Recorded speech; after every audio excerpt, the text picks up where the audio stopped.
Você está assistindo a segunda edição do Correspondente Local de 2018. Um telejornal produzido pelos alunos do curso de jornalismo da UEPG.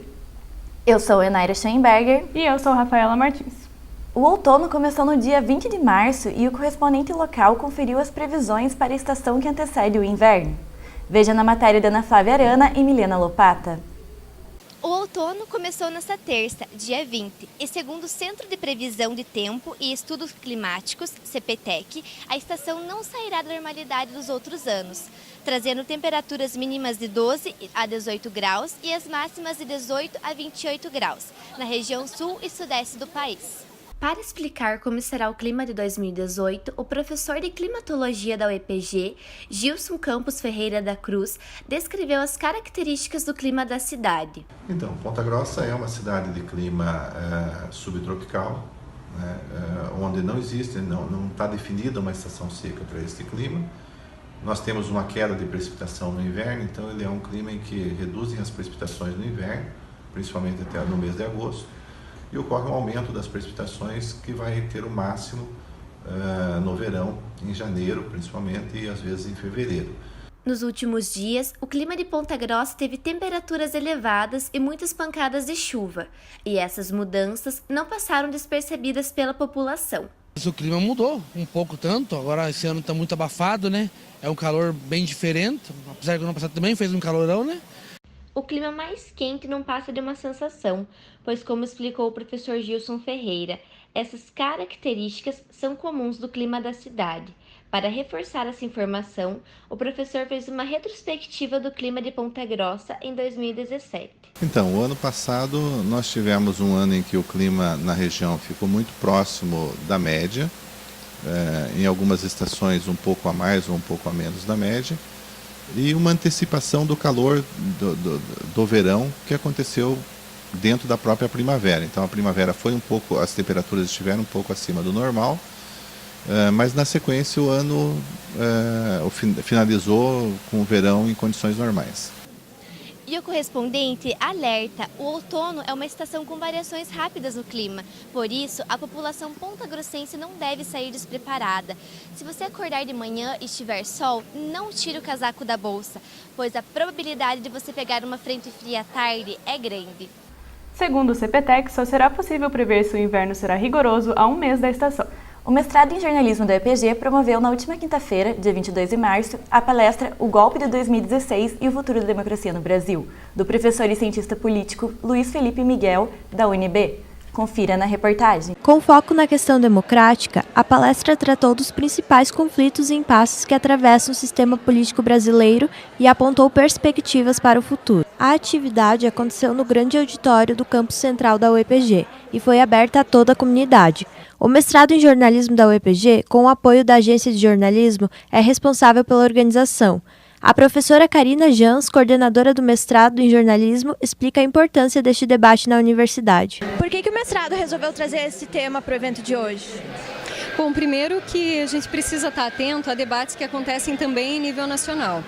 A partir do momento em que um professor se propõe a fazer um debate numa universidade e acaba tendo uma reação bastante negativa e de restrição à própria autonomia pedagógica e científica, ou seja, impedir que qualquer debate sobre política aconteça nas universidades, isso gerou uma reação de dezenas de universidades que acabaram também promovendo um curso. Algumas pessoas que têm aí uma vinculação política atrelada ao atual governo realmente acabaram se manifestando contrariamente à realização, chegaram a propor uma moção de repúdio, e isso só fortalece a necessidade da gente não se intimidar diante de qualquer impedimento de realizar um debate no âmbito da universidade. Com o título O Golpe de 2016 e o Futuro da Democracia no Brasil, o evento abre espaço para uma análise crítica do processo de impedimento da presidenta Dilma Rousseff e suas consequências sociais e políticas para a população, a qual gerou polêmicas na implantação da disciplina na Universidade de Brasília. Gisele Masson, professora do curso de Pedagogia, participou do evento e relata que a palestra foi esclarecedora para entender o que se passa no cenário político atual. Eu acho que o tema da palestra é um tema importante nesse momento histórico que o Brasil está vivendo. e a formação dos estudantes, de modo geral, mas também a formação do professor, né, precisa entender esse cenário político brasileiro, porque isso impacta em todas as políticas sociais, como a educação, a política educacional vem sofrendo, né, intervenções desse governo pós-impeachment e que tem representado um período de retrocessos, né, na educação brasileira, assim como em outras áreas sociais. Luiz Felipe Miguel é um professor da área da ciência política, das ciências sociais. Ele faz uma análise, né, desse momento histórico com bastante propriedade, com base nas suas pesquisas, nos seus estudos. Então, o que a gente vê é que ele não é uma análise simplista, né? Ele realmente problematiza a complexidade desse momento histórico que a gente está vivendo e, sem dúvida, foi muito produtivo, né? O palestrante Luiz Felipe Miguel relata por que é necessário discutir política nas universidades. Eu acho que as universidades são espaços que são sustentados pela sociedade e devem responder aos interesses da sociedade. A gente tem a sociedade sendo sempre controlada pelos grupos que são capazes de alcançar o poder político, então a universidade sempre deve discutir política. E ainda mais em situações de crise como a que a gente vive no Brasil, sobretudo a partir do golpe de Estado que destituiu a presidente da República. Então, a forma que a universidade discute política não é uma forma neutra, porque a neutralidade não existe, nós somos integrantes da sociedade, mas é uma forma baseada no conhecimento que a universidade divulga e produz. O palestrante Luiz Felipe Miguel fala sobre a polêmica gerada a partir da implantação da disciplina na UNB e como a educação no Brasil precisa ser reformada. Então, o que eu esperava, honestamente, é que alguns grupos dentro da universidade reclamassem, como sempre acontece, mas jamais eu esperaria que alguém que está ocupando a cadeira de ministro da Educação conhecesse tão pouco do funcionamento da universidade, tão pouco do Instituto Constitucional da Autonomia Universitária, que fosse tentar censurar a disciplina. Isso está completamente fora da normalidade, porque na universidade nós temos disciplinas baseadas em visões de mundo diferentes, mas que são sustentadas no debate científico, como essa, como muitas outras. Justamente por isso, a Universidade Brasileira como um todo se levantou em resposta a essa tentativa descabida de censura da liberdade de ensinar e da liberdade de aprender. No mesmo evento, o professor Luiz Felipe Miguel lançou o livro Dominação e Resistência, Desafios para uma Política Emancipatória, que apresenta uma discussão sobre o sentido da democracia e suas relações com os padrões de dominação presentes na sociedade. Pelo menos 35 universidades brasileiras já anunciaram cursos sobre o tema depois que o professor Luiz Felipe Miguel propôs as aulas na UNB e foi duramente criticado pelo Ministério da Educação, que avaliou pedir a suspensão do curso na Justiça. No próximo bloco, você confere um especial sobre o encerramento do Programa Institucional de Bolsa da Iniciação à Docência.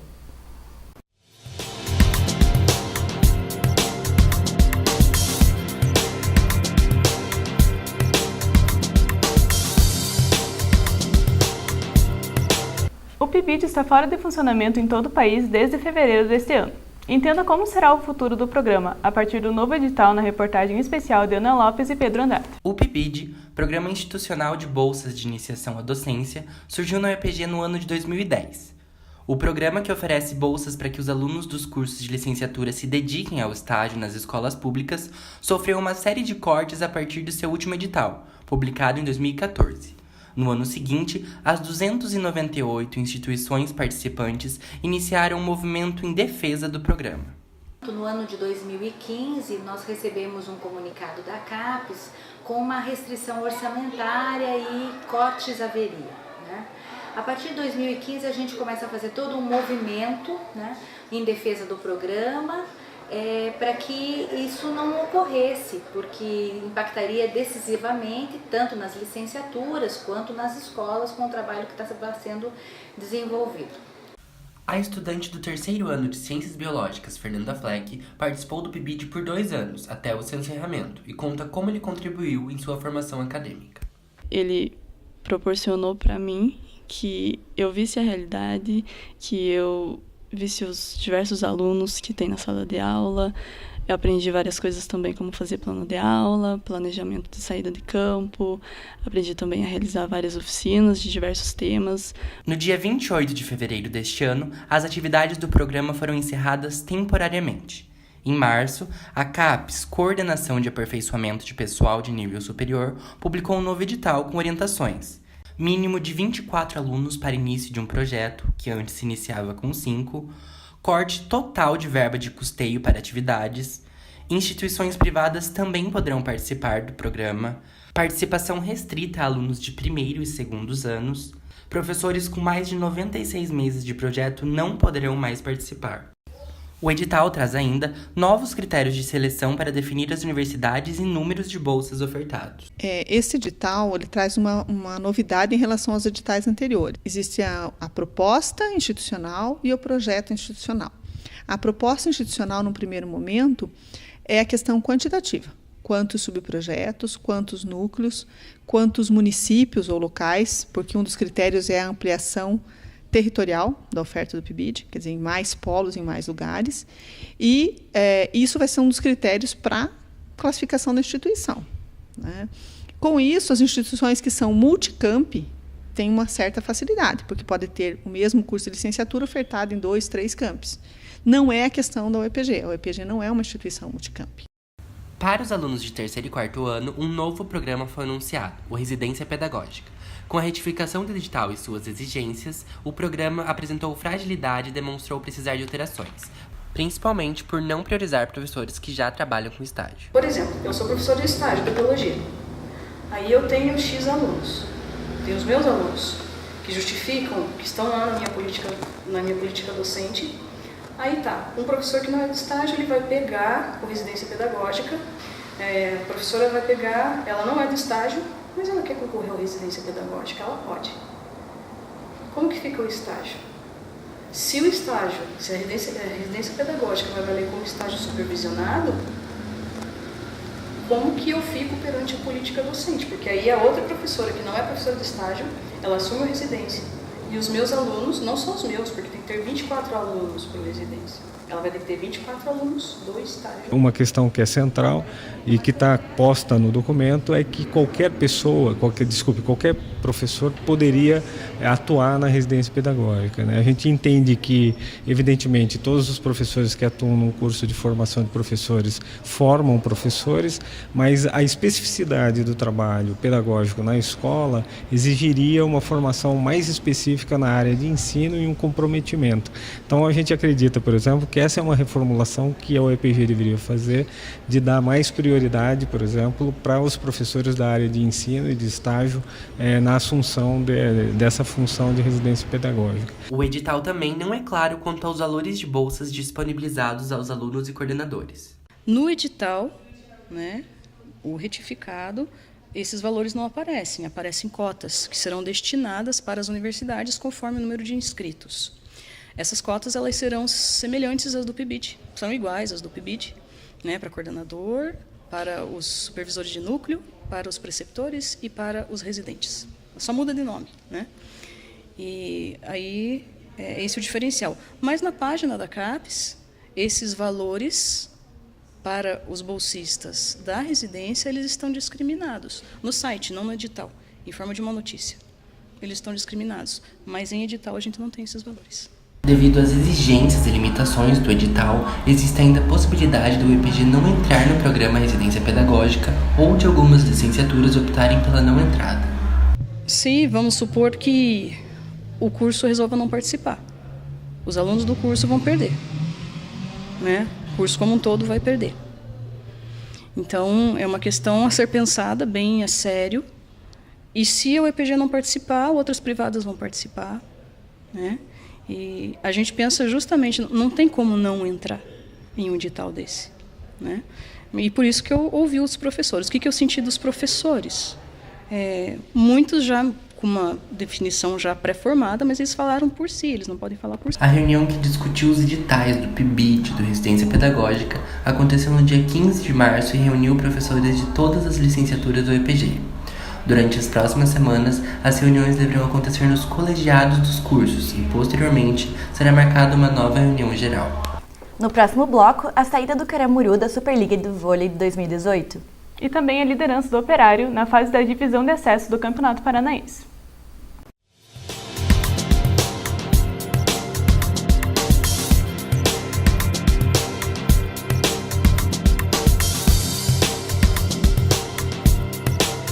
No último dia 18, o Operário Ferroviário venceu o São Joséense, com um placar de 3-1 na 8ª rodada da divisão de acesso do Campeonato Paranaense. As repórteres Milena Lopata e Ana Flávia Arana contam mais sobre a liderança do Fantasma. O Operário entrou em campo para defender sua sequência de resultados positivos, já que de 7 jogos, o Fantasma ganhou 6 e empatou apenas 1. O Operário veio de um empate no último jogo contra o Paranavaí. O jogo desse domingo foi para cumprir tabela, já que o Operário está classificado para a próxima fase.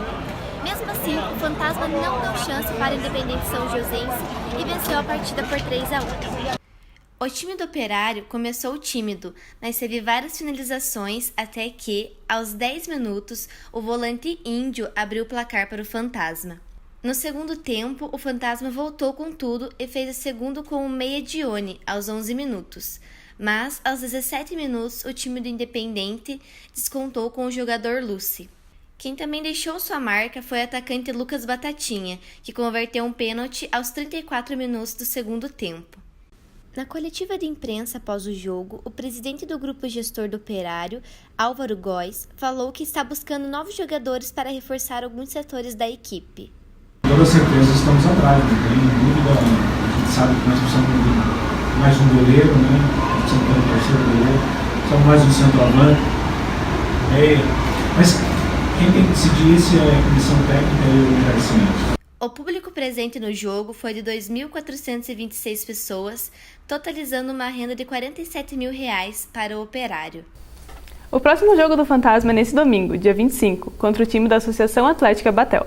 Recebemos agora a repórter Ana Flávia para comentar a situação do Operário nessa temporada. Oi, Ana, tudo bom? Oi, Naira, tudo bem? Tudo. Conta pra gente como que tá a liderança do Operário nesse campeonato. Então, Naira, o Operário liderou toda a primeira fase da divisão de acesso do Paranaense, venceu as 6 primeiras rodadas, teve um empate com o Paranavaí e agora no último jogo do final de semana, no dia 18, ele venceu o São Joséense por 3-1.